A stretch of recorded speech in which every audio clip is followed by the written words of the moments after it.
Құжаттар, IT сұрақтар, жалпы сұрақтар, онлайн банкинг KZ, халық банктің онлайн банкі.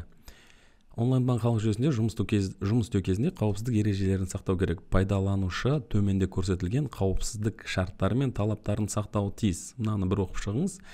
Біздің басты мақсатымыз қажетті бағдарламаларды орнату және жүйеге кіру. Ол үшін мына веб парақшаға келіңіз деген екен. Онлайн банк халық KZ немесе Google KZ-тен іздейміз. Онлайн банк для бизнеса. Осы жерде кіру. Біз көп жағдайда мына жерде ECP-мен кіруді қарастырамыз. Бізге қажетті CryptoWider, Tumar CSP бағдарламаларды орнату керек. Бізде ешқайсы жоқ. Сол үшін қарап көрейік, не істеуіміз керек. Біз Java-ны орнатуымыз керек екен. Java-ны орнату үшін арнайы веб парақша берілді. Мен бірден сілтемелерді ашпай былай көрсетейін. Мысалы, Java download деп Google-дан тереміз. Download Java. Одан кейін операциялық жүйеге байланысты нұсқасын жүктеп аламыз. Windows 64 биттік жүйесі офлайн. Жүктеуді бастайық. Міне жүктеу басталды. Одан кейін Java-ны орнатамыз. Администратор ретінде запуск. Орнатуға рұқсат беремін. Орнату. Java бағдарламасы орнату процесі басталды. Бұл жалпы тез болу керек. Енді онлайн банкинг осы Java-ны қажет деп тұр. Бұл дәл қазіргі таңда қажет па білмеймін, шын айтсам бұрын, бірақ керек болатын. Біздің Windows операциялық жүйесінде Java программасы болу керек.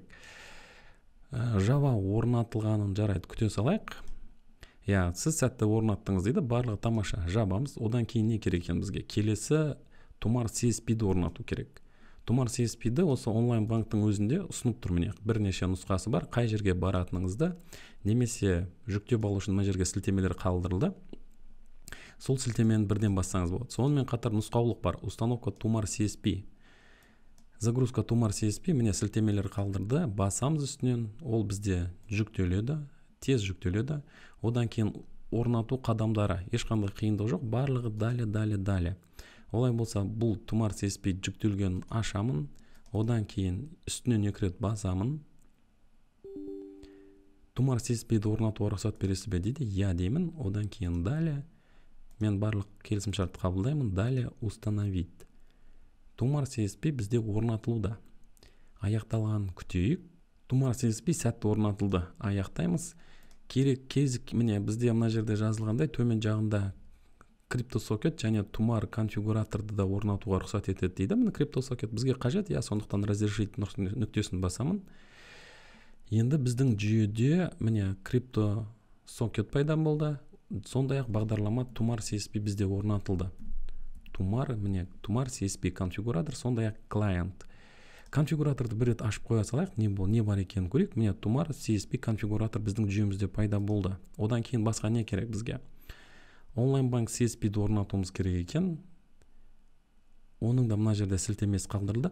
Негізі мен өзіміздің мына жерде жазған құжаттарға кетіп қалдым, бірақ банкингтің өзінде барлық жазылған. Мысалы, ECP бойынша кіру, одан кейін Tumar CSP бізде орнатылды.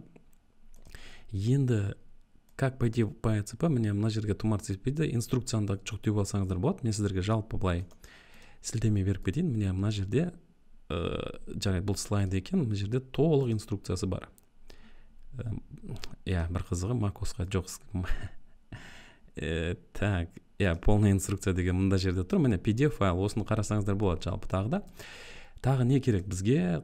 Онлайн CSP орнату дейді. Мына сілтемені басып көрейік. Установка онлайн CSP, Java-ны орнаттыңыз, корневой сертификатты да орнатыңыз деп, онда корневой сертификатты да орнатайық. Cascom CRT администратор ретінде установить сертификат, открыть. Одан кейін локальный компьютер, далее. Рұқсат беремін. Қай жерге орнатқыңыз келеді? Бұл жерде доверенные корневые сертификаты. Мына жерде міне барлығы жазылған. Міне мына жерде қайда орнатқыңыз келеді? Доверенные корневые сертификаты. Ол сонымен сертификат бізде орнатылып бітеді. Қазір көреміз. Доверенные корневые сертификаты. Окей, далее. Готово. Импорт успешно выполнен. Сертификат орнаттық. Енді установка CryptoWider онлайн CSP дейді. Жарайды, осыны жүктеп көрейік. Ашамыз. Launch нүктесін бастым. Қазір не шығатынын көрейік. Do you want to run this application? Халық онлайн банк CSP дейді. Орнатуға рұқсат беріңіз. Enable to launch application. Так, бір қателік кетті. Жарайды, не қателік екенін көреміз. Қайтадан жіберіп көрейік. Мысалы, бізде жүктемелер, осы жерде launch. Мүмкін біз қандай да бір мына жерде белгішені қоюды ұмытып кеттік.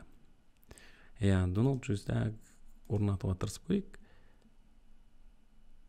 Онлайн банк CSP-ді іске қоса алмай жатырмыз дейді. Жарайды, окей, пока көреміз. Бізде мынандай значок пайда болу керек. Ол бізде пайда болмады. Жарайды, қандай да бір қате дейік. Одан кейін кілт түріне байланысты Tumar CSP баптау қажет болуы мүмкін. Мына жерде сіздерде сурет болады. Суреттерді мен қазір жүктеймін. Одан кейін не керек? Так, пин ауыстыру мәселесі.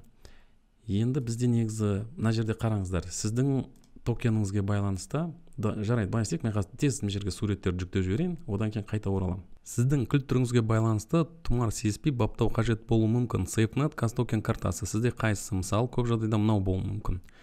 Егер осы болса, Tumar CSP конфигураторда мына жерде файл система Tumar, одан кейін жаңағы нені салған кезде ключті, сізде жалпы мына жерде доступный ключ біреу болса, мысалы бір банкинг, мынау жасыл жану керек, жасыл түсте жанады файл системасына қарап. Немесе Java токен осыны таңдайды.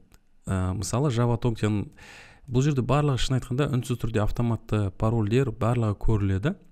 Одан кейін өзіңіздің жаңағы ключіңізге байланысты осылай токенді таңдаймыз. Мына жерде жасыл жанған нақты сенімді болған кезде жасыл жанса болды, демек сіздің токеніңіз қосылуы. Одан кейін жүйеге кіресіз. Жүйеге кіру барысында CSP немесе ECP-ні таңдауға болады. Көп жағдайда менің байқауым, енді білгенім, өзі бұрынғы көргенім ECP-мен кіреді. Одан кейін не істеу керек? Бірінші кірген кезде сізден пин-кодты ауыстыруды сұрайды. Міне жүйеге кіріп жатқан кезде сіз бастапқы осы банкингте берген пароль, одан кейін өзіңіз жаңа пароль қоясыз.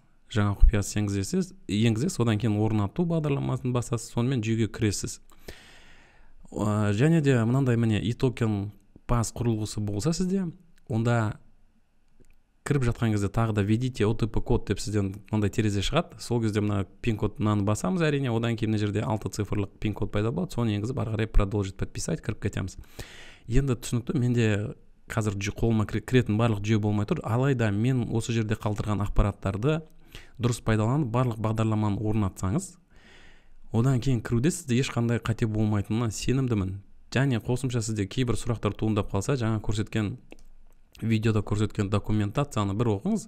Жалпы барлық бағдарламаны дұрыс орнатып, Tumar CSP конфигурацияңызда жасыл жерде жанса, одан кейін сізде мынау онлайн криптосокеттер қосылып тұрған болса, онда барлығы жұмыс жасау керек. Сізге сабақ пайдалы болды деген үмітпен лайк басыңыз, арнаға жазылыңыз. Келесі сабақта кездескенше.